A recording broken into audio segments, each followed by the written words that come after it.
This is our take on tuna pasta bake.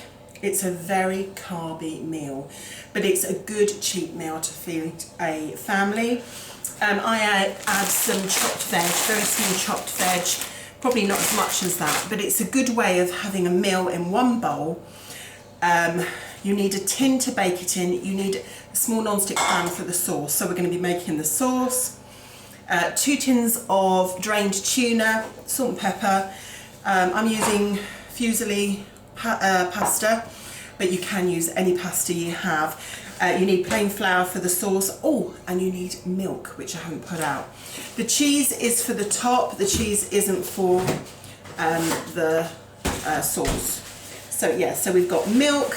You might need about 3/4 pint of milk. It might go up to that, so make sure you've got a pint before you, at least a pint before you start making this.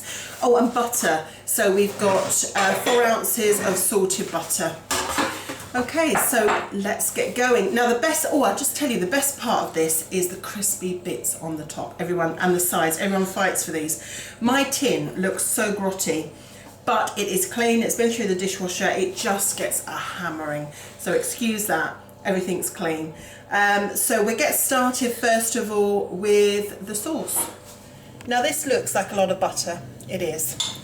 It's 4 ounces, but I want to make a lot of sauce, and if I make any extra sauce, which I probably will use it all, but sometimes I make a bit extra, I freeze it, so I'm not too worried. I never really weigh anything out, so I'm sure this is what we'll need to make the amount of sauce we need for the big tin.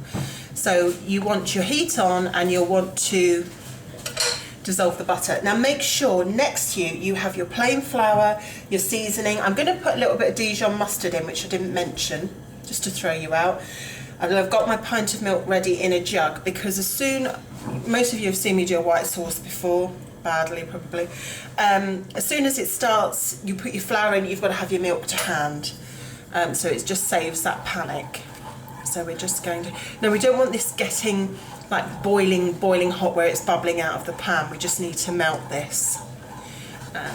Sometimes I put the heat up a bit because you don't want to be watching me for minutes after minutes stirring butter. It's nearly diluted now, all the lumps have gone. So I've got plain flour, and as you can see, it started to go. There we are, we're nearly there. So I'm going to put in 1 big wooden spoon.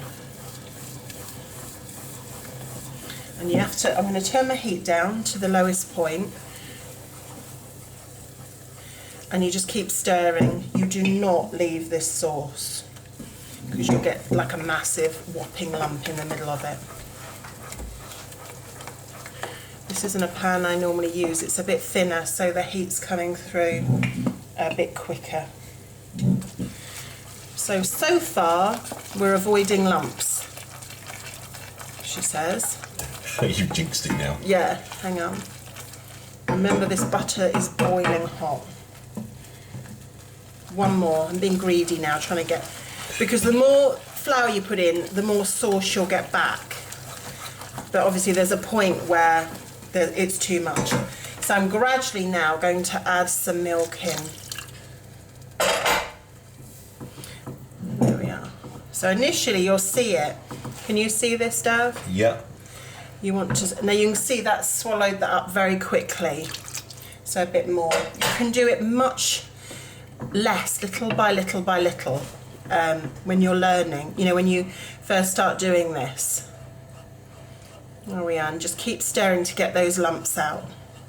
But I'm just, because I'm aware of time, keep going. Now what I'm going to do for a minute is take that off the heat. Well, I'm actually, just move it slightly off. And I'm going to add a teaspoon of Dijon. Now Dijon I use in the kitchen for dressings, for sauces, for everything. And you can buy it quite inexpensively. I'm going to put some ground black pepper in. It's great in mashed potato as well. Yeah, it's lovely in mash. I don't know where we'd be without it. Although this is salted butter, we're going to put some salt in. Not loads, because remember your tuna will more than likely have. I think this one's got this is sunflower oil with Yeah, the tuna. you can use the brine one, but just watch your salt because you don't want it to be really, really salty. So as